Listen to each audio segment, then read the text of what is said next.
یا ایھا الانسان ما غرک بربک الکریم، اے انسان تجھے کریم رب کے دروازے سے کس نے ہٹا دیا؟ الذی خلقک فسواک فعدلک فی ای صورۃ ما شاء رکبک، جس نے تجھے پیدا کیا، جس نے تجھے تخلیق کیا، تجھے حسن اور جوانی دی، تیرے اعضاء کو توازن اور اعتدال دیا۔ ذرا دیکھ تو صحیح، ماضی کو جھانک کر کے تو دیکھ، تیرے ہاتھ تھے پکڑنے کا سلیقہ نہیں تھا، تیری ٹانگیں تھی چلنے کا طریقہ نہیں تھا، تیری زبان تھی بولنے کا اسلوب تجھے نہیں آتا تھا۔ آج تو ناظم ہے، آج دولت کی ریل پیل تیرے گھر میں ہے، آج تیری فوجیں تیرے پشت پہ ہیں، آج کوئی تجھے پوچھنے والا نہیں۔ لیکن ذرا پلٹ کے دیکھ کہ ماضی میں تو تھا کیا۔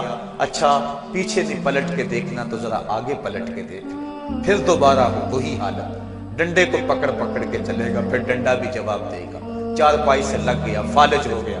گھر والوں نے 4 دن تو بڑی خدمت کی، آخر انہوں نے بھی کام پہ جانا، پھر بیویوں کے سپرد کر کے چلے گئے۔ کتنی دیر خدمت ہوگی؟ اب سارے تنگ آ گئے۔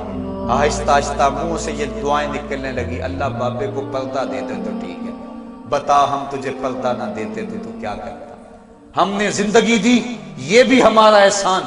اب تو اس حالت میں ہے کہ تیرا دھڑ مارا گیا، چارپائی پہ لگ گیا، بولو براز اوپر، مصیبت بن گئی، گھر والے بھی تنگ، تجھے اندر سے نکال کر برآمدے میں رکھ دیا کہ بابا کھانستا ہے، بچے ڈسٹرب ہوتے ہیں، جراثیم پھیلتے ہیں۔ اب تجھے باہر رکھ دیا گیا، تو اپنے آپ سے تنگ آ گیا۔ ڈاکٹر کو کہتا ہے لگا زہر کا ٹیکہ، ڈاکٹر زہر کا ٹیکہ بھی لگائے، بتا تجھے موت نہ آئے تو کیا کرے؟ ہم نے تجھے زندگی دی، یہ بھی ہمارا احسان۔ فَأَمَاتَهُ، ہم نے تجھے موت عطا کی، یہ بھی ہمارا احسان۔ فَأَكْبَرَهُ، اگلی کہانی بھی سن، کتا بھی تو مرا تھا، گسیٹ کے روڑی پہ نہیں ڈال دیا؟ انسان ذرا غور تو کر، تو کس چیز پہ نازاں ہے اور بھول گیا اس رب کو؟ آجا، اس کی رحمت کی باہیں کھلی ہوئی، وہ بلا رہا ہے تجھ کو، آجا پلٹ کے آجا، آنا تو نے ہے ہی۔ کل جو کفن میں منہ چھپا چھپا کے آتا پھرے گا، آج کھلے منہ آجا، اس کی رحمتیں آواز دے رہی ہیں، یا ایھا الانسان ما غرک بربک الکریم۔ صاحبو، جوانی کی توبہ بہت بڑی دولت ہے۔ جو جوان ہیں وہ جوانی کے ایک ایک لمحے کو غنیمت سمجھیں۔ وہ جوان جس کی جوانی اللہ کی عبادت میں گزری، حضور فرماتے ہیں کل قیامت میں جب کوئی سایہ نہیں ہوگا، اللہ اسے اپنے عرش کا ٹھنڈا سایہ نصیب فرمائے گا۔ اور بڑھاپے کے اندر بھی توبہ بڑی دولت ہے۔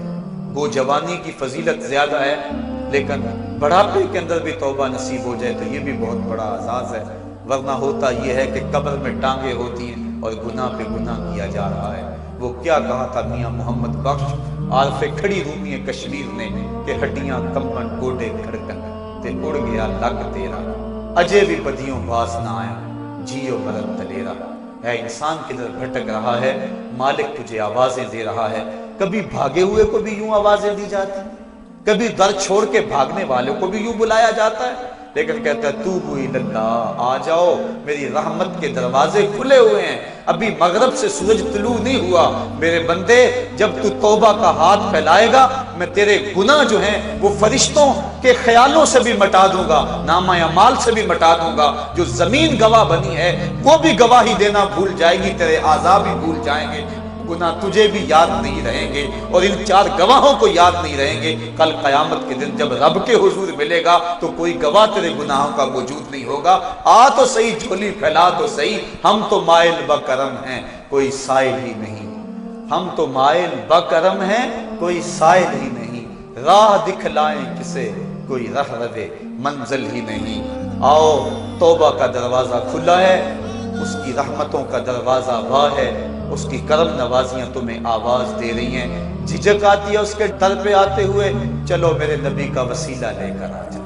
وَلَوْ أَنَّهُمْ إِذْ ظَلَمُوا أَنفُسَهُمْ جَاءُوكَ، اگر تم گناہ کر بیٹھے ہو، اپنی جانوں پہ ظلم کر بیٹھے ہو، آؤ تمہیں توبہ کا ایک اور راستہ دکھاؤں، آسان راستہ، کہ تم میرے نبی کی چوکھٹ پہ آؤ اور یہاں آ کے معافی مانگو، پھر میرا نبی تمہارے لیے ہاتھ اٹھا دے۔ تم تو معافی مانگنے آئے تھے، لَوَجَدُ اللَّهَ تَوَّابًا رَحِيمًا، توبہ تو ملنی ہی ہے، نبی کو ساتھ لے آئے ہو، میں رحمت بھی فرما دوں گا، اضافی رحمت اپنی جانب سے فرماؤں گا۔ آؤ تو صحیح میری چوکھٹ پہ۔ اللہ کے محبوب کی چوکھٹ پہ صحابہ آیا کرتے تھے، اور محبوب کے جب ہاتھ اٹھتے تو پھر دعائیں قبول ہوتی، توبہ کے دروازے کھل جاتے۔